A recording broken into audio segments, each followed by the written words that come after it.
والعاقبة للمتقين والجنة للموحدين والنار للملحدين والعاصين. الصلاة والسلام على أشرف الأنبياء والمرسلين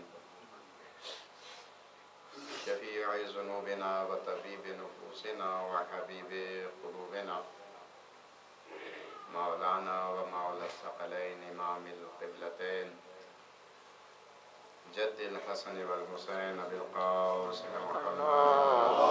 اللهم صل على محمد وآل محمد وأهل بيته الطيبين الطاهرين المعصومين المظلومين لا سيما بقية الله في الأراضين الذين عزل الله عنهم الرجس وطهرهم تطهيرا.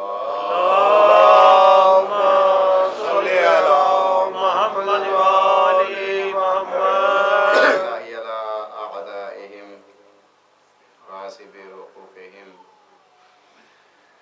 ومنكر فضائلهم أجمعين من يوم عذابتهم إلى قيام يوم الدين. أما بعد، قال الحكيم في كتابه الكريم: أعوذ بالله من الشيطان الرجيم. وما كان المؤمنون لينفروا كافة فلولا نفر من كل فرقة منهم طائفة ليتفقهوا في الدين ولينذر قومهم إذا رجعوا إليهم لعلهم يحذرون. صلوات اللهم صل على محمد وآل محمد. قرآن مجید فرقان حمید 11واں پارہ 11ویں پارے کے آغاز میں ایک سورہ کا اختتام ہو رہا ہے جسے سورہ براءت یا سورہ توبہ کہتے ہیں. اس سورہ کی آیت کا نشان 122 ہے کہ جس آیت کی تلاوت کا شرف حاصل کیا گیا. صلوات پڑھیں محمد. اللهم صل على محمد وآل محمد. ظاہری آیت کا ترجمہ یہ ہے کہ تمام صاحبان ایمان پر یہ لازم نہیں کہ سب کے سب نکل پڑیں. بس ہر گروہ سے کیوں ایک گروہ نہیں نکلتا، یا ہر قبیلے سے، ہر خاندان سے کیوں چند افراد نہیں نکلتے؟ کس لیے؟ لیتفقہوا فی الدین، تاکہ دین میں تفقہ پیدا کریں، دین میں سمجھ بوجھ پیدا کریں. یہ سمجھ بوجھ کیوں پیدا کریں؟ یہ تفقہ فی الدین کیوں لازم ہے؟ کس لیے؟ تاکہ جب وہ دین کی سمجھ بوجھ حاصل کر کر واپس آئیں تو اپنی قوم کو ڈرائیں، تاکہ ان کی قوم ڈرے. یہاں عموماً جہاں بھی قرآن مجید نے ڈر کا لفظ استعمال کیا ہے وہاں ہمارے عرف عام میں استعمال ہونے والے معنی مراد نہیں لیے گئے کہ جو ہم بعض اوقات اپنے گھروں میں بچوں کو بہلانے کے لیے کسی چیز سے ڈرا دیتے ہیں، یا خود ہمارے اندر کسی قسم کا خوف پیدا ہو جاتا ہے، خوف کی فضا چھا جاتی ہے. وہ ڈر اور خوف مراد نہیں ہے. یہاں جس ڈر کی طرف قرآن مجید نے واضح الفاظ میں بیان کیا ہے وہ ڈر ہے اپنے اعمال کی جزا و سزا کے حوالے سے کہ اگر خدا نخواستہ کسی نے بدعملی کی ہوئی ہے یا وہ بدعملی کی طرف راغب ہے، کر رہا ہے، تو اسے ڈرایا جائے اس کی عاقبت سے، اس کے انجام سے۔ یہ قرآن کی وہ آیت ہے کہ جس سے ہم اس نتیجے کو اخذ کرتے ہیں، ہم یہ استنباط کر سکتے ہیں کہ تفقہ فی الدین کتنا لازم ہے، کتنا ضروری ہے کہ قرآن میں اللہ نے ایک آیت پوری اس عنوان کے تحت نازل کی ہے۔ جب ہم یہ کہتے ہیں کہ وَلَا رَطْبٍ وَلَا يَابِسٍ إِلَّا فِي كِتَابٍ مُبِينٍ، کہ کوئی خشک و تر ایسا نہیں جو اس قرآن میں موجود نہ ہو، تو یہ سوال ہو سکتا ہے کہ یہ اجتہاد، یہ تفقہ فی الدین، یہ کسی کا فقیہ ہونا، آیا اس کے بارے میں بھی قرآن نے کوئی ہمیں ایسا واضح حکم دیا ہے؟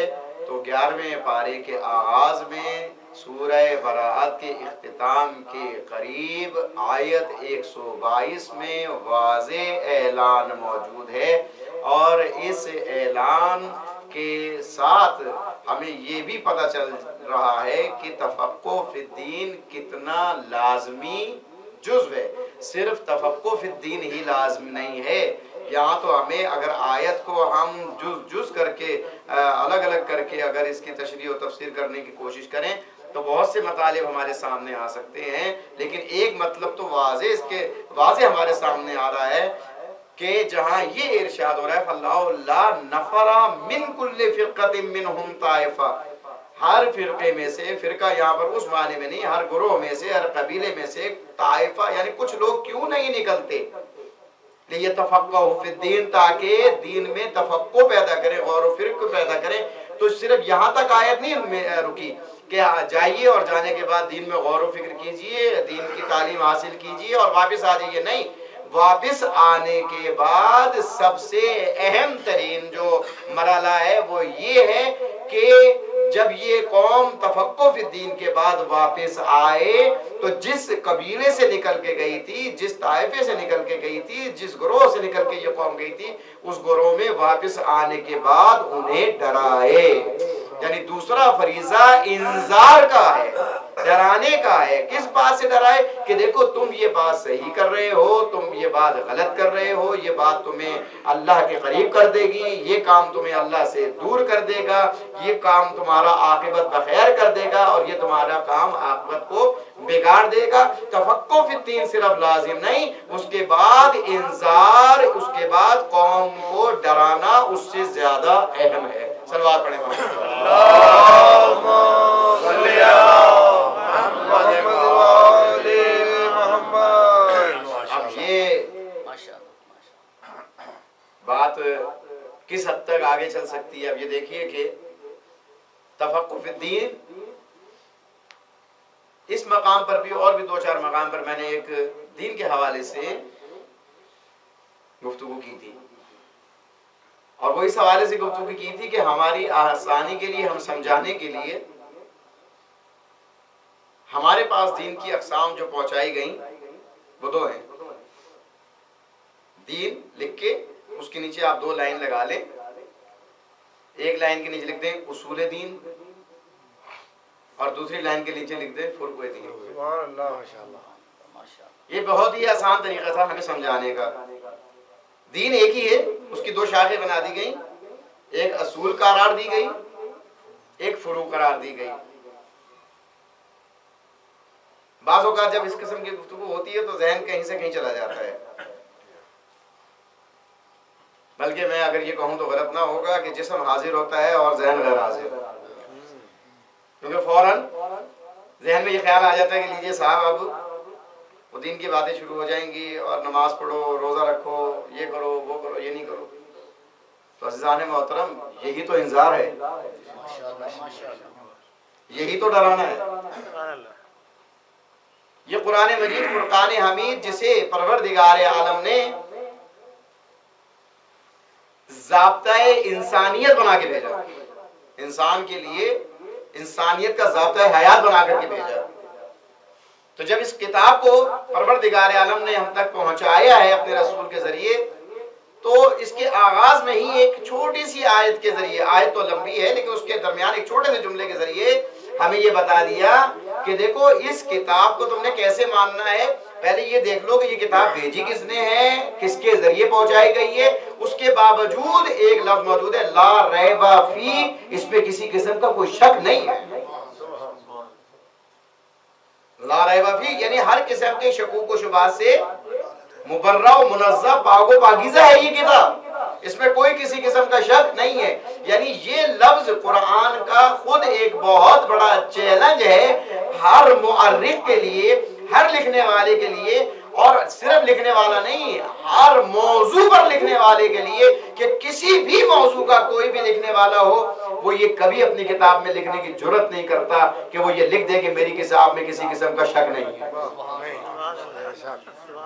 جب اتنے واضح طور پر اعلان کے بعد کہ اس میں کسی قسم کا شک نہیں ہے، تو مجھے یہ کہنے کی اجازت دیجئے کہ اب اگر کوئی آپ سے ملے اور اگر آپ اس سے گفتگو کرتے ہوئے پوچھیں اور دیکھیں کہ اس کی علمیت کا معیار کیا ہے، تو آپ اگر اس سے پوچھتے ہیں کہ جناب آپ نے ریاضی پڑھی ہے، کہ جناب بالکل پڑھی ہے، جدید سے جدید، قدیم سے قدیم ساری کتابیں پڑھی ہیں، کہیں کہ آپ نے کیمسٹری پڑھی ہے، کہا جی بالکل میں نے کیمیا پڑھا ہے، اور اس کے بعد اگر آپ پوچھیں کہ بایولوجی پڑھی ہے، طبیعیات پڑھی ہے، فزکس پڑھی ہے، یعنی جتنے بھی دنیاوی علوم میں پوچھتے چلے جائیں، ادبیات پڑھی ہے، شعر و شاعری پڑھی ہے، تاریخ پڑھی ہے، سب پوچھتے چلے جائیں، یعنی اگر کوئی ایسا شخص مل جائے جو یہ دعویٰ کرے کہ اس نے تقریباً سارے ہی علوم پڑھے ہیں، اور اگر آخر میں یہ پوچھیں کہ قرآن پڑھا ہے،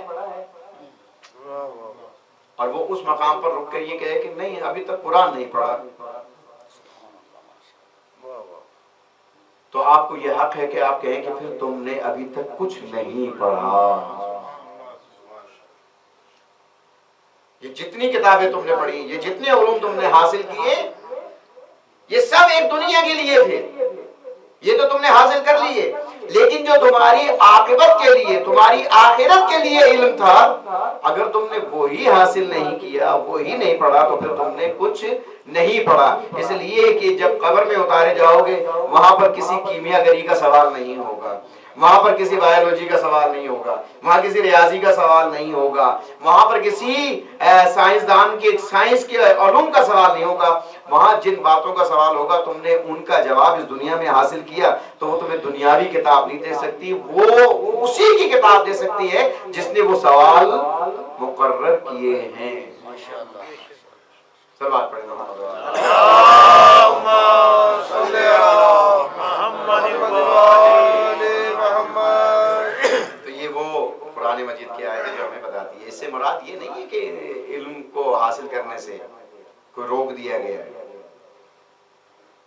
اس لیے نہج البلاغہ میں مولا کائنات امیر المومنین علی علیہ السلام صلی علی محمد العلم و علمان، جیسے دین کی دو اقسام کی سمجھانے کے لیے ہمیں بتا دیا گیا۔ امام فرماتے ہیں علم کی دو قسمیں، علم الادیان و علم الابدان، یا تو مذہب کا علم ہے یا بدن کا علم ہے، یا کا لفظ میرا ہے ورنہ دو ہی قسمیں ہیں، دین کا علم یا جسم کا علم۔ ان دونوں علوم کو حاصل کرنا ہر انسان کے لیے لازم ہے، اور دین کے لیے پھر آگے ایک قسم بن گئی۔ تو اسی طرح بدن کے علم کے لیے یہ بھی اقسام بن گئی، یہ جتنے بھی علوم حاصل کیے جا رہے ہیں، بدن کے علوم سے مراد صرف بیماریاں نہیں ہوتی، ہر قسم کی آسائش پہنچانا بھی بدن کا علم ہے، گرمی میں ٹھنڈک کا احساس پہنچانا، سردی میں گرمی کا احساس پہنچانا، لباس پہنانا، لباس کی ترتیب بتانا، گھروں میں کیسے رہنا ہے، گھر کیسا ہونا چاہیے، یعنی انسان کی جسم کے حوالے سے جتنے بھی علوم ہیں سب اس میں شامل ہو جاتے ہیں، چاہے وہ سفر کے حوالے سے ہو، چاہے وہ حضر کے حوالے سے ہو۔ لیکن یہ جو قرآن کی آیت ہے یہ تفقہوا فی الدین، دین میں تفقہ کرو، تو پہلے دین کو دیکھنا پڑے گا کہ دین کون سا ہے، دین کا معیار دیکھنا پڑے گا، دین کو سمجھنا پڑے گا.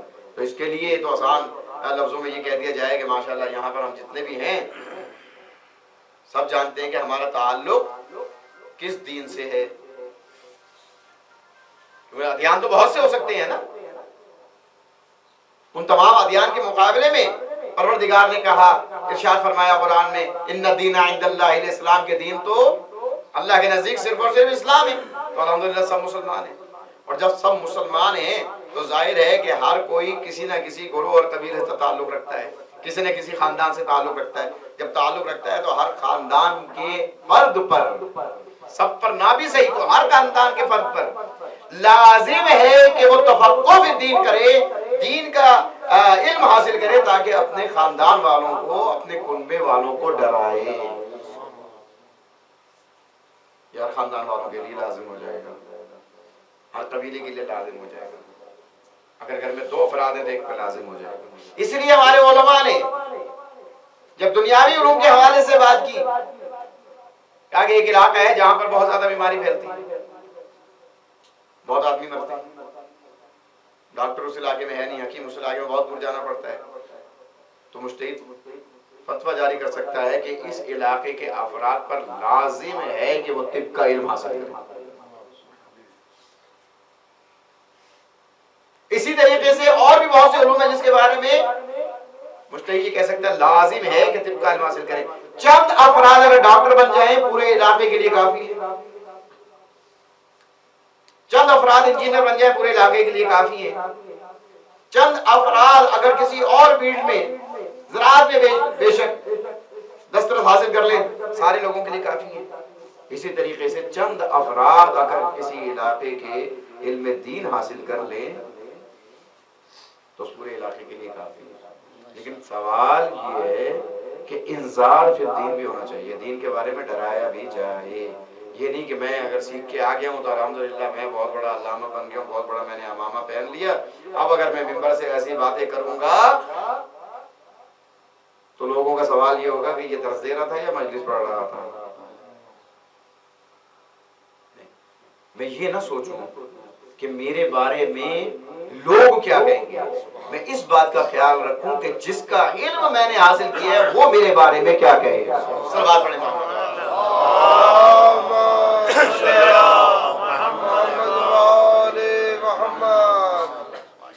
یہی وجہ ہے، انتہائی آسان معاملہ ہو جاتا ہے اگر ہم اس بات کو سمجھ لیں کہ اب ہر آدمی کے لیے تو لازمن بہت مشکل ہے کہ ہر آدمی مجتہد بن جائے، فقیہ بن جائے، ظاہر ہے. اور پھر ظاہر ہے ایسے عمر کے حصے میں تو بہت مشکل ہوتا ہے کسی کا فقیہ اور بننا. تو اس کے لیے کتنی آسانی ہمارے لیے پیدا کر دی گئی کتابوں کی صورت میں. اور یہ جو انٹرنیٹ کی دنیا ہے اس کے ذریعے سے ہمارے لیے بہت زیادہ سہولت حاصل ہو رہا ہے. آپ کسی مجتہد کی توضیح المسائل کو اٹھائیے، آغاز میں وہاں پر جو جملہ ملے گا وہ انتہائی اہم بھی ہے اور انتہائی ذمہ دارانہ جملہ ہے کہ جو کوئی اس کتاب کے فتاووں پر عمل کرے گا وہ اپنی جواب دہی سے انشاءاللہ بری و ذمہ ہوگا. یہ کوئی چھوٹا جملہ نہیں ہے، یعنی میرے سارے اعمال کی ذمہ داری ایک شخص اٹھا رہا ہے کہ اگر تم اس کے مطابق عمل کرو گے تو ساری ذمہ داری میں قبول کرتا ہوں کہ جو میں نے تمہیں بتایا یہ بالکل عین دین کے مطابق، عین دین کے مطابق ہے.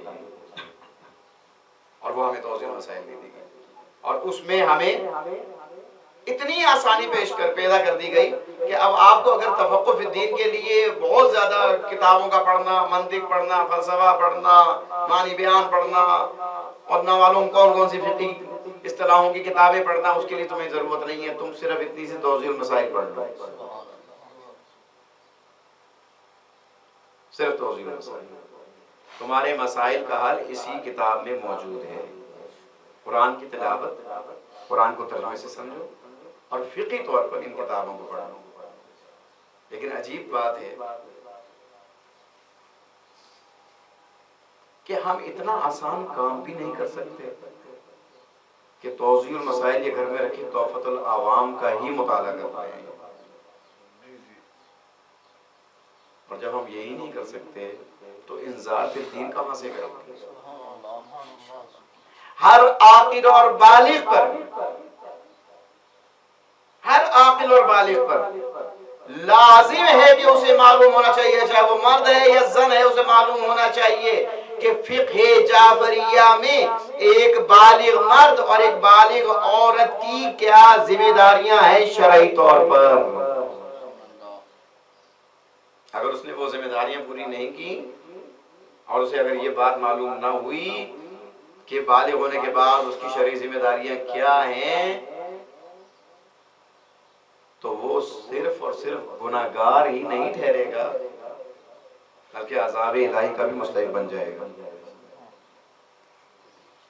یہی وجہ ہے ہمارے یہاں، یہی وجہ ہے کہ سب سے زیادہ اگر کسی چیز کو ہمارے یہاں توڑا جا رہا ہے، ہم سے دور کیا جا رہا ہے، وہ اجتہاد ہے کہ ان کو اجتہاد سے دور کیا جائے، انہیں ان کے مجتہد سے دور کیا جائے. مجتہد کی ذوات کو متنازع بنا دیا گیا.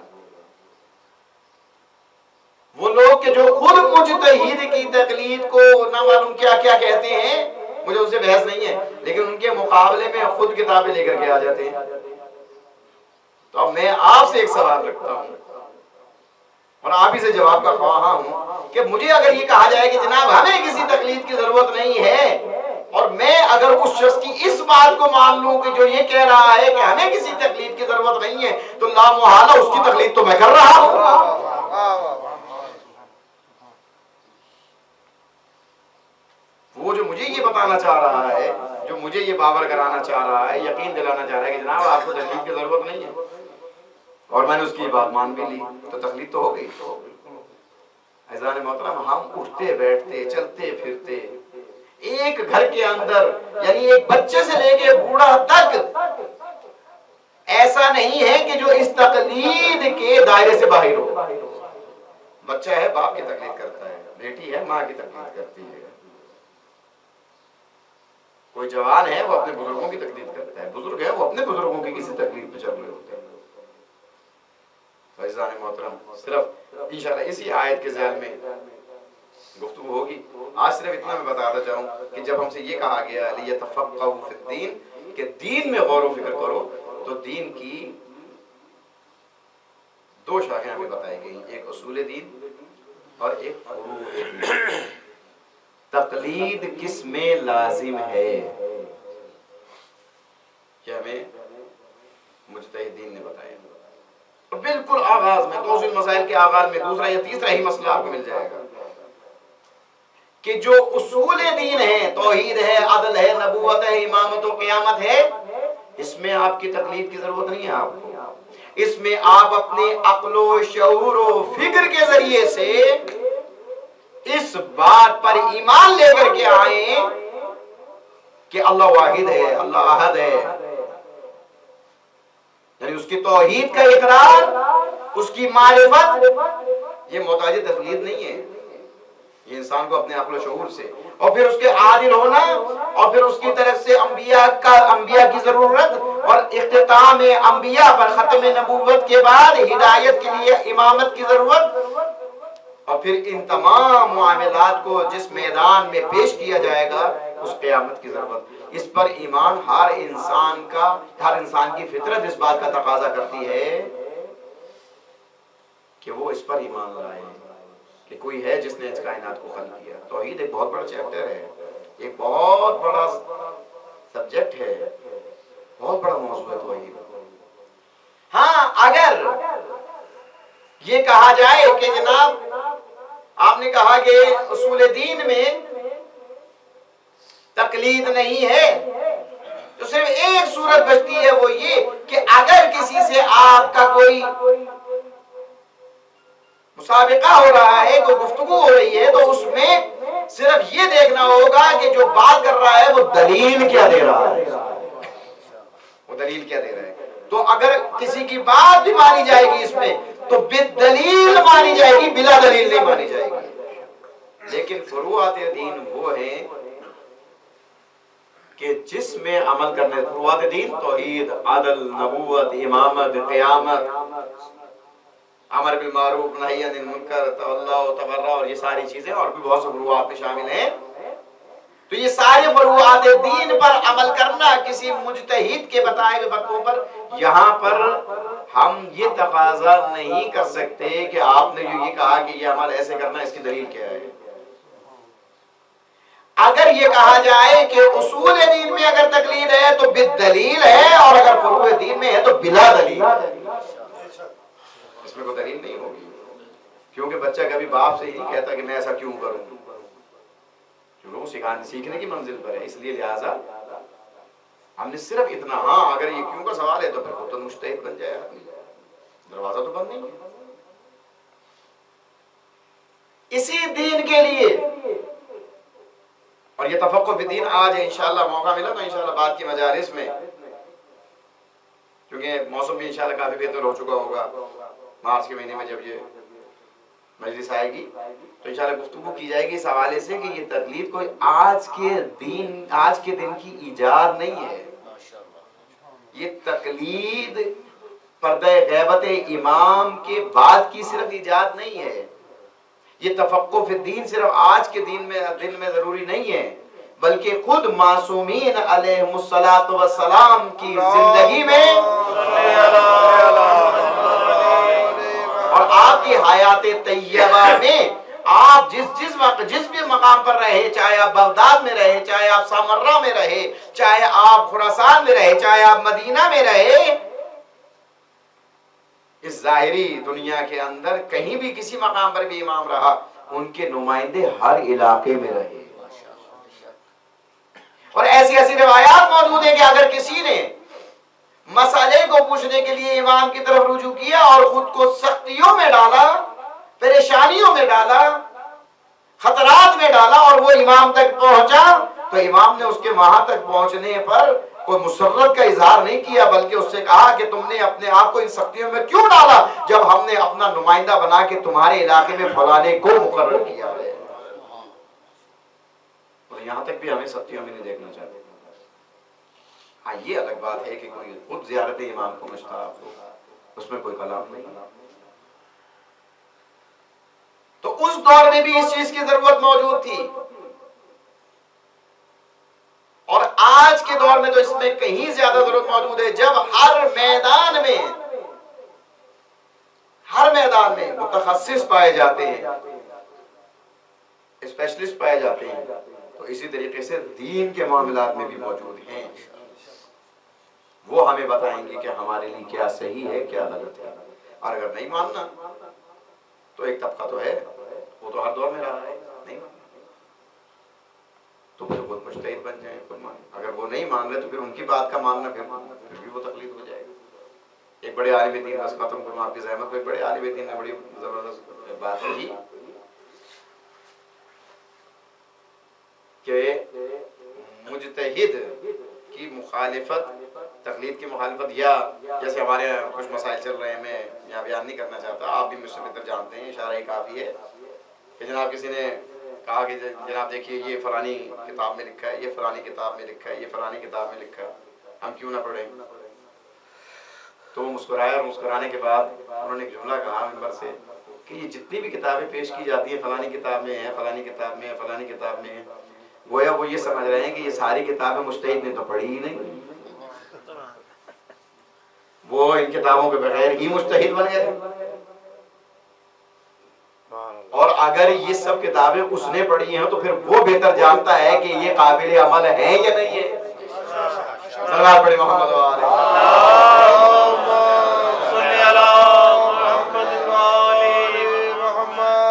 تو یعنی کہ اس کا مطلب یہ ہے کہ میں ان کے مقابلے میں بہت بہتر جانتا ہوں. بہرحال بحث طول نہ کھینچے، تفقہ فی الدین ایک بہت ہی اہم ترین موضوع ہے، عزل قرآن. اور اللہ نے یہ قرآن کو نازل کیا ہے لا ریب فیہ، جس میں کسی قسم کا کوئی شک نہیں ہے. اور اللہ کے رسول جب دنیا سے جا رہے تھے تو دو ہی تو چیزیں چھوڑ کے گئے، ایک اللہ کی کتاب اور دوسرے اہل بیت. اور کیا خوب جملہ ہے اگر یہ کہا جائے کہ کتاب وہ چھوڑی جس میں ریب نہیں ہے، اہل بیت وہ چھوڑے جن میں عیب نہیں ہے۔ سلوات پڑھیں محمد اللهم صل على محمد وآل محمد۔ جس میں ریب نہ ہو وہ اللہ کی کتاب ہے، جس میں عیب نہ ہو وہ معصوم ہے، وہ اللہ کی طرف سے منصوص من اللہ ہے۔ جب انہوں نے ہمارے پاس یہ دو چیزیں چھوڑی تو ہمارے پاس یہ دونوں چیزیں ذخیرہ ہیں، ایک سرمایہ ہے، اور ان دونوں ہی سے ہم نے معاملات کو حل کرنا ہے، ان دونوں ہی سے اپنے مسائل کا حل ڈھونڈنا ہے، یا قرآن ہے یا فرمان اہل بیت ہے۔ اور جب ہم اہل بیت کا لفظ کہتے ہیں اس میں رسول کو خارج نہیں ہے، یہ اہل بیت جب کہتے ہیں تو اس میں خود رسول موجود ہیں، ان کی احادیث ہیں، اقوال معصومین ہیں، ان کے ذریعے سے ہم اپنی دنیا اور آخرت کو سنوار سکتے ہیں اگر سنوارنا چاہیں۔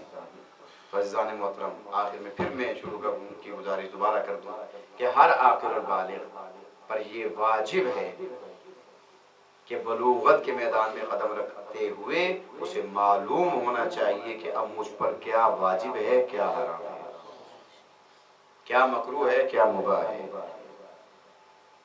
اور یہ والدین کی زیادہ ذمہ داری ہے، جنہیں ان باتوں کا علم ہے انہیں چاہیے کہ وہ اپنے گھر والوں کو اس کے لیے آمادہ کریں، تیار کریں، ڈرائیں، خود بھی ڈریں، لِيُنذِرَ قَوْمَهُ إِذَا رَجَعُوا إِلَيْهِ، تاکہ وہ اپنی قوم کو ڈرائے جب ان کی طرف لوٹ کر جائے، لَعَلَّهُمْ يَحْذَرُونَ، تاکہ وہ لوگ ڈریں۔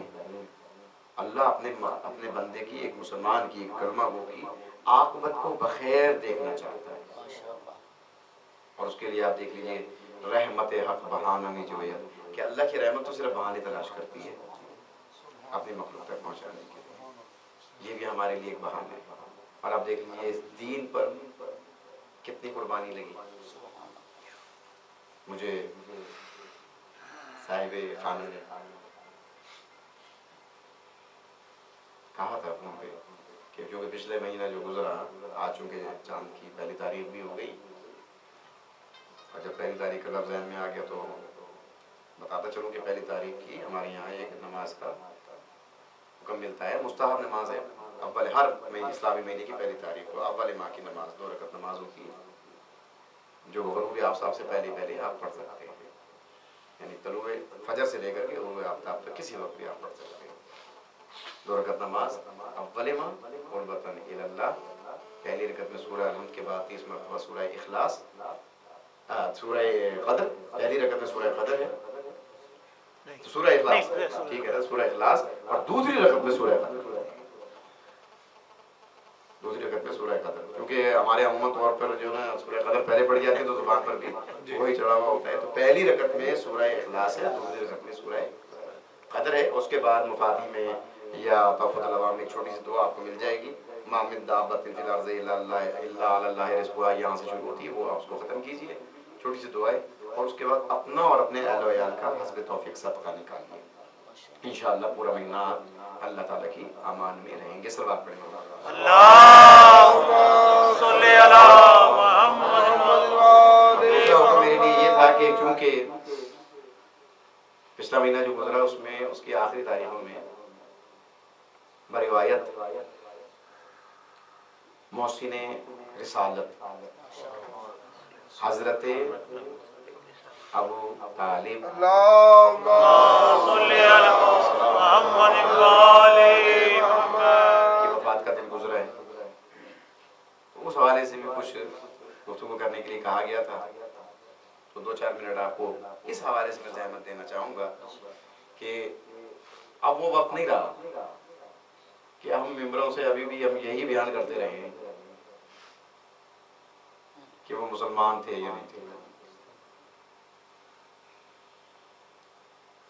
اب وہ وقت نہیں ہے، اب ہمیں معلوم ہو گیا کہ یہ سازش کہاں سے چل رہی ہے اور کیوں چل رہی ہے، اور جیسے کہ آغاز میں میں نے ایک آیت کا سہارا لیا تھا، وَلَا رَتْبٍ وَلَا يَابِسٍ إِلَّا فِي كِتَابٍ مُبِينٍ، کہ قرآن میں کوئی خوشخطر ایسا نہیں ہے کہ جس کا ذکر قرآن میں موجود نہ ہو، اور قرآن میں ایک مقام پر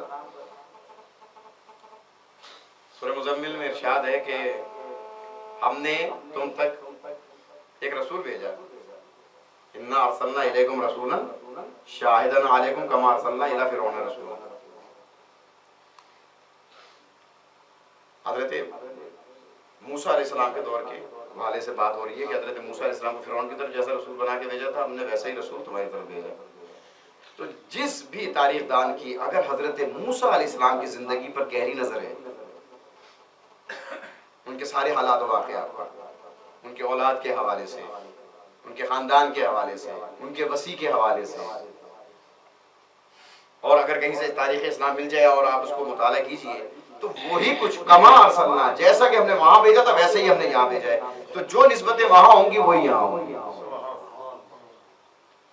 ایک سورے کی طرف میں اشارہ کر دوں اور آپ سے امید رکھوں کہ آپ جا کے اس کا ترجمہ گھر میں ضرور پڑھیے گا. قرآن میں 2 مقام پر ایسے سورے ہمارے سامنے آئے ہیں کہ جہاں پر مومن کا لفظ آیا ہے. ایک سورہ المومن، واحد کا صیغہ ہے سورہ المومن، اور ایک سورہ المومنون. یہ 2 سورے آئے ہیں ہمارے سامنے. جو سورہ المومن ہے اس میں آل فرعون یعنی فرعون کے خاندان میں سے ایک مومن شخص کا ذکر ہے. پورا واقعہ موجود ہے. اور سورہ الضحیٰ کے اندر وہ جو آیات آپ عموماً سنتے ہیں، علم یجدک یتیما فآوی فوجدک ضالا فہدی ووجدک عائلا فاغنی، یہ سورہ بھی اپنے مقام پر موجود ہے. لیکن وہ جو سورہ المومن ہے ایک مومن شخص کے ذریعے سے مختلف مقامات پر اور بالخصوص دربار فرعون میں موسیٰ علیہ السلام کو جو شخص بچاتا رہا اسے قرآن نے مومن کہا. مومن کا قرآن. جب یہ بات ہوگی کہ جناب علی یہ موسیٰ کو ہم نے قتل کرنا ہے، گرفتار کرنا ہے، یہ وہ سب باتیں اس میں موجود ہیں. اب اس کے حاشیے میں بھی پڑھیے گا، عام قرآن میں ہمارے ہاں جو ترجمے والے قرآن ہے اس میں مل جائے گا. تو وہاں پر ایک آیت اس کے اندر قال رجل مؤمن من آل فرعون یکتم ایمانہ، بس اتنی آیت کو ذہن میں رکھیے گا. قال رجل مؤمن من آل فرعون، خاندان فرعون کا ہے، اس کے خاندان سے نکل کر آیا ہے. ایک مرد مومن نے کہا جو اس کے خاندان سے نکل کے آیا، اس کی کیفیت کیا تھی، حالت کیا تھی؟ یکتم ایمانہ، جو اپنے ایمان کو چھپائے ہوئے تھا اور وہ یہی کہہ رہا تھا کیا تم اس کو قتل کر دو گے جو یہ کہتا ہے کہ اللہ میرا رب ہے. پوری تفصیل اس میں ملے گی آپ کو. تو اب سوال یہ ہے کہ اگر تم لوگ یہ کہو کہ جناب وہ مومن نہیں تھے یا انہوں نے کلمہ نہیں پڑھا تو قرآن نے یہ کہیں نہیں ذکر کیا کہ اس نے اپنے ایمان کا اظہار کیا تھا. اس نے ایمان کو چھپایا ہوا تھا نبی کو بچانے کے لیے. قرآن نے سند مومن دیا. سبحان اللہ. یعنی یکتم ایمان، اپنے ایمان کو چھپائے ہوئے تھا. تو جو چیز اس نے چھپائی ہوئی تھی لوگوں کو تو دکھائی نہیں دے رہی تھی، لیکن اس علیم بما فی الصدور کو معلوم تھا کہ اس کے دل میں کیا ہے، کہ میرے نبی کو بچا رہا ہے. تو اگر اظہار ایمان نہ کرنا مومن ہو سکتا ہے نبی کو بچانے کے لیے، تو مسلمان سوچ کہ جس نبی کا تو کلمہ پڑھتا ہے اسے کس نے بچایا، اسے کس نے بچایا. بہت سی دلائل ہیں، اسے کس نے بچایا؟ یعنی حضرت ابو طالب نے. لقد من اللہ علی المؤمنین اذ بعث فیہم رسولا من انفسہم. ارشاد ہو رہا ہے قرآن مجید میں ہم نے مومنین پر احسان کیا کہ ہم نے ایک رسول کو مبعوث کیا انہی میں سے. یہ قرآن کی آیت ہے، انہی میں سے مبعوث کیا. تو اس کا مطلب یہ گروہ مومنین موجود تھا. ہم نے مومنین پر احسان کیا. کچھ صاحبان ایمان ایسے موجود تھے. یہ کون سے مومنین پر احسان ہے؟ یعنی مومن ہوں گے تو احسان ہوگا یا کہ کلمہ پڑھ کر مومن ہونے کے بعد احسان ہوگا؟ وہ تو پھر مسلمانوں پر احسان ہوا. لیکن اگر مومنین پر احسان ہوگا تو پھر ایک گروہ مومنین موجود تھا جو یہ دعائیں کر رہا تھا کہ نسل ابراہیم و اسماعیل سے ایک نبی نے آنا ہے، پروردگار اس کو بھیج دے. اور یہی وہ گروہ مومنین تھا جس کے بارے میں قرآن نے جو ہے ہمیں جا بجا بہت سی آیات ہیں. اس وقت دامن وقت میں گنجائش نہیں کہ آیات کی طرف میں اشارہ کروں کہ جس وقت حضرت ابراہیم و اسماعیل جو ہے اس کی بنیادوں کو اونچا کر رہے تھے، اس وقت دعا مانگ رہے تھے پروردگار ہم میں ایک گروہ مسلم جو ہے قرار دے. تو کیا ان کی دعا قبول نہیں ہوئی؟ اگر جو دعا قبول ہوئی تو پھر ماننا پڑے گا کہ رسول کے آنے تک ایک گروہ مسلم زبان حضرت ابراہیم و اسماعیل موجود تھا، اور بطور انعام اللہ کی طرف تو اس لوگ صاحب ایمان تھے. رسول ہے. اور آپ یہ دیکھ لیجئے کہ کس طریقے سے دین ہم تک پہنچایا گیا، کہ جس وقت حضرت عمران موجود رہے ہیں، جس وقت حضرت خدیجہ موجود رہی ہیں، تو رسول نے ہجرت نہیں فرمائی. لیکن جب دونوں ہی مددگار اس دنیا سے رخصت ہو گئے تو اللہ کے رسول نے مکے سے ہجرت فرمائی کہ اب میرا مددگار نہیں رہا. ہجرت فرمائی، اور صرف ہجرت نہیں فرمائی بلکہ اس سال کو عام الحزن قرار دیا. عام الحزن قرار دیا کس کی جانب پر؟ حضرت خدیجہ صلوات اللہ علیہا اور حضرت ابو طالب علیہ السلام کی جانب پر عام الحزن، غم کا سال. رسول غمگین ہے. تو عشق رسول کا تقاضا تو پھر یہ ہوا، اس دور میں نہ صحیح اسی دور میں صحیح، اس دور میں بھی عشق رسول کا تقاضا تو یہ ہوا کہ ایسا ہو نہیں سکتا کہ رسول غمگین ہو اور صحابی رسول غمگین نہ ہو. تو اب کسی کے غم میں غمگین ہونا، اگر ایک طرف سنت رسول ہے تو دوسری طرف سیرت صحابہ بھی ہوگی. سیرت صحابہ بھی ہوگی. کیونکہ رسول غمگین ہو تو ایسا ہو سکتا ہے کہ صحابہ خوش ہوں. وہ صحابی ہی نہیں ہو سکتا ہے جو رسول کے غمگین ہونے پر خود غمگین نہ ہو. تو مجھے سمجھ میں نہیں آیا کہ جسے دنیا والے یہ کہتے ہیں کہ کلمہ نہیں پڑھا، اس کی جانے پر رسول غمگین ہے. ایسا نہیں ہے. ہاں ہمیں معلوم ہے کہ یہ کیوں کہا جاتا ہے. اگر ابو طالب کسی اور کے باپ ہوتے تو شاید بہت بڑے مسلمان ہوتے، لیکن جو کہ وہ علی کے باپ ہیں، وہ جعفر کے باپ ہیں، وہ طالب کے باپ ہیں. واقعہ کربلا اٹھا کے دیکھیے، اصحاب حسین کے اوپر جتنی بھی کتابیں ملی ہیں، چھوٹی سی چھوٹی کتاب بھی اگر آپ کو ملے تو آپ ذرا دیکھیے کہ جو خاندان اہل بیت کے افراد ہیں ان میں اکثریت کس کی ہے؟ سب اولاد ابو طالب ہی تو ہیں. یہ جس تفقہ فی الدین کی میں بات کر رہا تھا، اس دین میں تفقہ اسی وقت ہو سکتا ہے نا جب دین سلامت رہے. اور دین سلامت کیسے رہا؟ کہ یہی اولاد ابو طالب تھی کربلا کے میدان میں، یہی اولاد عقیل تھی، یہی اولاد علی تھی کہ جو 3 دن کی بھوکی اور پیاسی کربلا کے میدان میں شہید کی گئی. حضرت خدیجہ کی جانب پر رسول غم منائیں، حضرت ابو طالب کی جانب پر رسول غم منائیں. تو چلیے بارگاہ رسالت میں چلتے ہیں اور پھر مسلمانوں سے سوال کرتے ہیں کہ ذرا اتنا بتا دیجئے کہ کیا ابو طالب اور حضرت خدیجہ 3 دن کے بھوکے تھے، 3 دن کے پیاسے تھے؟ نہیں، کوئی روایت نہیں دیتی کہ نہ 3 دن کی بھوک تھی نہ 3 دن کی پیاس تھی.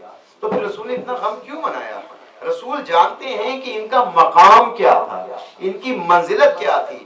اور اس مقام و منزلت کے علاوہ بھی اگر آپ سوچنا چاہیں تو سوچ سکتے ہیں کہ دین میں ان کی فداکاری کتنی تھی، دین کے لیے ان کی قربانی کتنی تھی. اس دور میں حضرت خدیجہ نے قربانی دی، حضرت ابو طالب نے قربانی دی، اور بتا دیا کہ دین پر ہمارا خاندان قربان ہوتا رہے گا. ہم سب کچھ دین پر تو قربان کر سکتے ہیں لیکن دین کو کسی چیز پر قربان نہیں کر سکتے. یہی ابو طالب ہیں جو شعب ابو طالب میں حضرت ختمی مرتبت کو بچا رہے ہیں. گویا کہ میں بتانا چاہتا ہوں اور یہ ہمیں بتایا جا رہا ہے کہ دیکھو اس طریقے سے رسول کو بچایا جاتا. میری اولاد قربان ہوتی ہے تو ہو جائے لیکن رسول کے اوپر آنچ نہ آئے. اور یہی اس خاندان کا اثر تھا کہ حسین ابن علی اپنا کنبہ لے کر کے نکلے، اپنا کنبہ لے کر کے نکلے. میں اکثر ایک جملہ کہا کرتا ہوں کہ جس وقت مدینے سے یہ لوگ چلے تھے، یہ قافلہ چلا تھا، کوئی لشکر نہیں تھا، یہ قافلہ تھا چھوٹا سا، کچھ افراد پر مشتمل یہ ایک چھوٹا سا قافلہ ہے جو مدینے سے چلا قافلہ تھا، مکے پہنچا قافلہ تھا، مکے سے چلا کربلا تک قافلہ تھا، 2 محرم تک قافلہ تھا، لیکن جب صبح عاشور آئی تو یہ قافلہ اب لشکر بن گیا، اور ایسا عجیب و غریب لشکر کی جو تاریخ نے نہ اس سے پہلے دیکھا اور نہ صبح قیامت تک کوئی دے سکتا ہے، جس کا ایک سپاہی اگر 80 برس کا ہے تو ایک سپاہی 6 ماہ کا علی اصغر بھی ہے، ایک سپاہی 6 ماہ کا علی اصغر بھی، اور اس علی اصغر کی قربانی نے بتا دیا کربلا کے میدان میں کہ جو لوگ جو یہ سمجھ رہے ہیں کہ یہ 2 شہزادوں کی جنگ میں، آؤ دیکھو کبھی بھی شہزادوں کی جنگ میں 6 ماہ کے بچوں کو قربان نہیں کیا جاتا، کبھی بھی 2 شہزادوں کی جنگ میں 4 سال کی بچی تماچے نہیں کھاتی، کبھی بھی 2 شہزادوں کی جنگ میں سروں سے چادریں نہیں اترتی، شہزادوں کی جنگ میں کبھی بھی رونے سے نہیں روکا جاتا، یہ 2 شہزادوں کی نہیں 2 نظریات کی جنگ تھی، ایک اسلام بچانے والے تھے، ایک اسلام کو مٹانے والے تھے۔ حسین ابن علی نے اعلان کر دیا کربلا میں کہ دین پر سب کچھ قربان کیا جا سکتا ہے لیکن دین کو کسی چیز پر قربان نہیں کیا جا سکتا۔ اللہ لعنت اللہ القوم الظالمین وسیعلم الذین ظلموا ایہم منقلب ینقلبون۔ پروردگارہ ہماری اس مختصر سی کاوش کو اپنی بارگاہ میں قبول فرما، بانی مجلس کی توفیقات خیر و حاضرین مجلس کی توفیقات خیر و پروردگارہ تفقہ فی الدین کی توفیق عطا فرما، ہمیں بھی اور ہمارے اہل و عیال کو بھی، ہمارے خاندان والوں کو بھی تفقہ فی الدین کی توفیق عطا فرما اور دین پر عامل رہنے کی توفیق عطا فرما۔ پروردگار عالم مقصد شہداء کربلا کو سمجھنے، اس پر عمل کرنے کی توفیق عطا فرما۔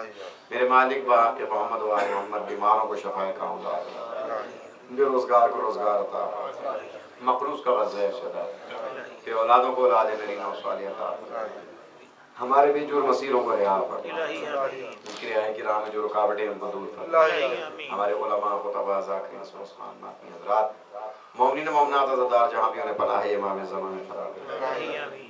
پروردگار عالم بحق محمد و آل محمد قائم آل محمد علیہ السلام کے حضور میں تاجر ہمارے مرحومین کی بخشش فرما، بالخصوص بانی مجلس کے مرحومین کی بخشش فرما، حاضرین مرحومین کی بخشش فرما۔ پروردگار عالم ہمارے گناہ کبیرہ و صغیرہ کو معاف فرما، ایک مرتبہ سورہ الم، 3 مرتبہ سورہ اخلاص بانی مجلس اور اپنے مرحومین کی